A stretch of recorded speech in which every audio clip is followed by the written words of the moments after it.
चलतु आज करवा बिना प्याज रसुण रे मेथी परोटा। तो नमस्कार, वेलकम टू माय चैनल शुणना ओडिया स्मिता बन्ने। आज आप सहित शेयर करी गोटे बहुत ही टेस्टी आउ सिंपल रेसिपी मेथी परोटा, जोटा कि बिना प्याज रसुण रे करवा। ये मु अटा 3 कप अटा नहीं, देखु ये जुआणी नहीं, जस्ट टिके जुआणी देदेवे। तापर एठी रखिछि कला जीरा मध्य टिके देइदेली।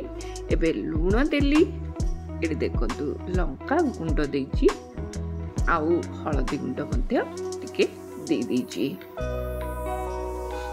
तो देखंतु एठी कली देइदेली तेल 2-3 चम्मच तेल देदेबे। देखि भल से मिसै देबे। देख एंती भल से अटा मिसै देबे। तो ये देखते ये कौन देली मेथी शाग को भल से धोईकी एमती काटी नहीं छोट छोट करके। तो अटारे मिसई देइछि देखंतु। तो ये शाग को देकी भल से एमती माने चकड़ला परिका अटारे सुखिला अटारे पानी देबेनी, एमती शाग एमती दଳି देबे। देखंतु करते देखिए बिना प्याज रसुण रे करेंगे बहुत ही बढ़िया लगे। ये देखो छोट खंडे अदा नहीं, अदा को कौन कली ग्रेट करदेली माने कोरी देली। तो ये कंचा लंका 2टा को छोट छोट करके काटिकी मध्य से दी। तो ये धनिया पत्र देखो, धनिया पत्र को धोई नहीं से काटिकी मिसई देली। तो ये हो गला। तो ये चलतु चकटी दबा।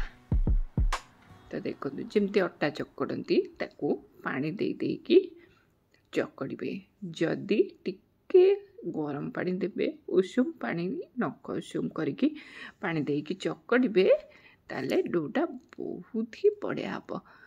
तो देखंतु एमती भले से ताकू दଳି नेबे।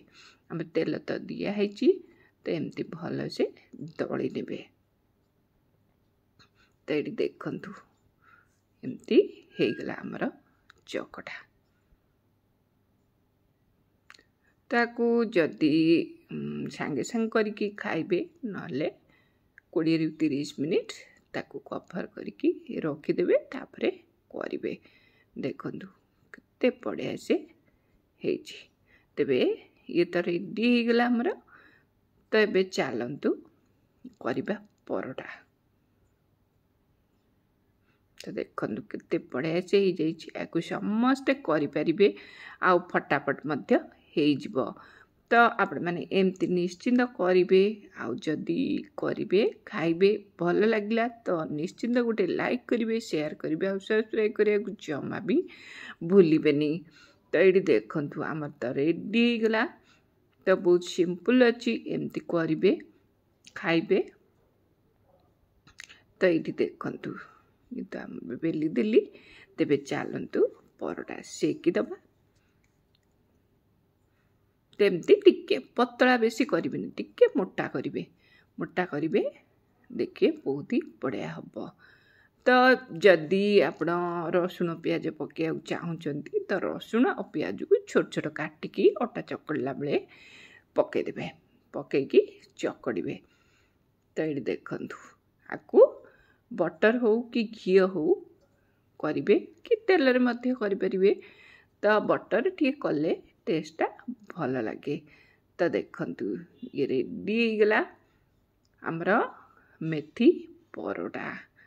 तो आकू चटनी रे खाइबे कि तरकारी चिकेन तरकारी खाइबे, पनीर रे भी खाई परिबे। मु आज परोटा तो मोर रेडी हो गला। ता सहित बिना प्याज रसुण रे मु करिछि आलू आ मटर रो तरकारी। तो चलतु देखिबा। ये देखंतु आलू मटर तरकारी भी मोर रेडी हो जाइछि। तो आपण माने एमती करिवे। आउ केमती लगिला मत निश्चित जनइबे जदि भल लगिला निश्चित गोटे लाइक करेंगे तो रेसिपीटी केमिति लगिला निश्चित जनइबे तो रोची पुणी देखा मोर नेक्स्ट वीडियो रे goodbye and take care.